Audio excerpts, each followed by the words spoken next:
नमस्कार दोस्तों, स्वागत है आपका अपने चैनल मिस्टर एच पर। दोस्तों आइए आज के कच्चे कर्मचारियों जुड़ी खबरों को जान लेते हैं, कहां से क्या खबर आई है। तो सबसे पहली खबर ले लेते हैं पंचकुला भास्कर से। आगे बढ़ने से पहले रिक्वेस्ट है, चैनल पर पहली बार आए हैं तो चैनल को जरूर सब्सक्राइब कर लीजिए। देखिए, सैलरी नहीं आने पर जनरल अस्पताल में आउटसोर्सिंग कर्मी आज करेंगे स्ट्राइक। तो यहाँ पर सुबह 7 बजे से स्ट्राइक पर बैठ जाएंगे कर्मचारी। कंप्यूटर ऑपरेटर, सिक्योरिटी गार्ड और क्लास 4 कर्मी भी इसमें शामिल होंगे। कर्मचारियों की परेशानी यहाँ पर बताई गई है कि सोमवार को जनरल अस्पताल में कच्चे कर्मचारी जो स्ट्राइक पर जाने के लिए तैयार हैं, इन कर्मचारियों को कई महीने से सैलरी नहीं मिली है। पहले 7 मई को सैलरी अकाउंट में आने की बात हो रही थी, उसी वक्त इनके जो अकाउंट वेरीफाई नहीं हुए थे। उस वक्त सभी कर्मचारी पहले ठेकेदार के जरिए काम कर रहे थे, इन्हें अब कौशल रोजगार निगम के तहत रखा गया था, जिसके चलते अस्पताल में काम करने वाले कर्मचारियों के डॉक्यूमेंट कौशल रोजगार निगम को दिए गए थे। इसके बाद इन कर्मचारियों के अकाउंट वेरिफिकेशन जो है होने थे, जिसके लिए सभी कर्मचारियों के अकाउंट में 1 रुपया डालकर देखा गया था, यानी कि अकाउंट वेरिफिकेशन का काम भी इनका हो चुका था यहाँ पर देख। ठीक है,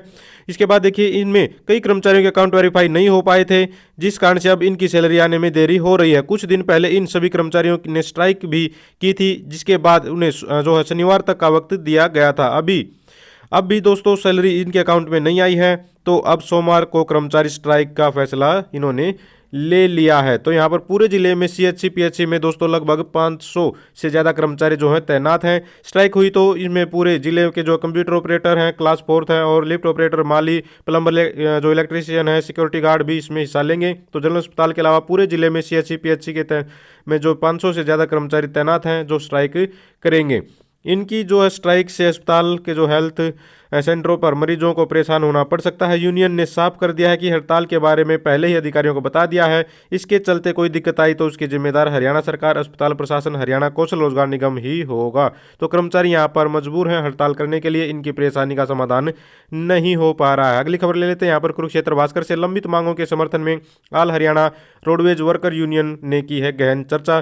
तो यहाँ पर जो 2016 में कर्मचारी भर्ती हुए थे, चालक जो भर्ती हुए थे रोडवेज में, सारी समस्या जो है उनसे स्टार्ट मतलब हो रखी है ये, क्योंकि जो वो कौशल रोजगार निगम में शामिल नहीं होना चाहते, जबकि सरकार इनको कौशल रोजगार निगम में शामिल करके मनमानी का आरोप यहाँ पर ये लगा रहे हैं कि शामिल करना चाह रही है। देख लीजिए यहाँ पर इन्होंने बताया कि सभी चालक सरकार के नियमों के अनुसार भर्ती हुए थे। कर्मचारियों ने चेतावनी दी है कि अगर उनका तुगलकी फरमान वापस नहीं लिया है उन्होंने यानी कि सरकार ने, तो वे अपना जो हड़ताल पर चले जाएंगे। नेक्स्ट खबर ले लेते हैं यहाँ पर जिंद भास्कर से। मानदेय कम, वह भी 4 माह नहीं मिलता, इसलिए आंदोलन ही सहारा है। तो ये बात सच है, जिस कर्मचारी का जितना मानदेय कम होता है उनका मानदेय उतना ही लेट आता है, ये बात देखने में आई है।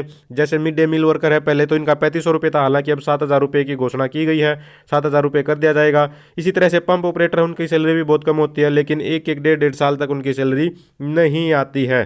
तो जितना कम सैलरी होती है देखने में आता है, उतना ही जो है लेट इनकी सैलरी आती है। तो इन्होंने अब मांगे अपनी जो है और बढ़ा दी है। यहाँ पर इन्होंने 24,000 रुपये न्यूनतम वेतन मांगा है और 12 महीने की सैलरी मांगी है। साथ में वर्दी का जो है भत्ता वगैरह जो है वो सारी की सारी चीज़ें इन्होंने मांग की है कि इनकी जो सुविधाएं मिलती है कर्मचारी को वो सारी दी जाए। मात्र 7,000 रुपये में इनका काम नहीं चलेगा, इस तरह की मांग इन्होंने यहाँ पर उठाई है। और एक खबर और ले लीजिए, कल भी हमने इस खबर को फॉलो किया था। रोहतक में दोस्तों जो सीवरमैन है वो हड़ताल पर हैं, लेकिन दोस्तों वहाँ पर उनकी समस्याओं का समाधान तो नहीं हुआ। लेकिन एक कार्यक्रम था रोहतक में किसी का शादी का, तो वहाँ पर पानी भर गया था, तो उन्होंने मानवता को देखते हुए यानी कि एक तरह से एक अच्छा कदम उठाया और उस एरिया की इन्होंने साफ सफाई कर दी है, ताकि वहाँ पर उनका कार्यक्रम अच्छे से समाधान उनका मतलब एक तरह से उसके।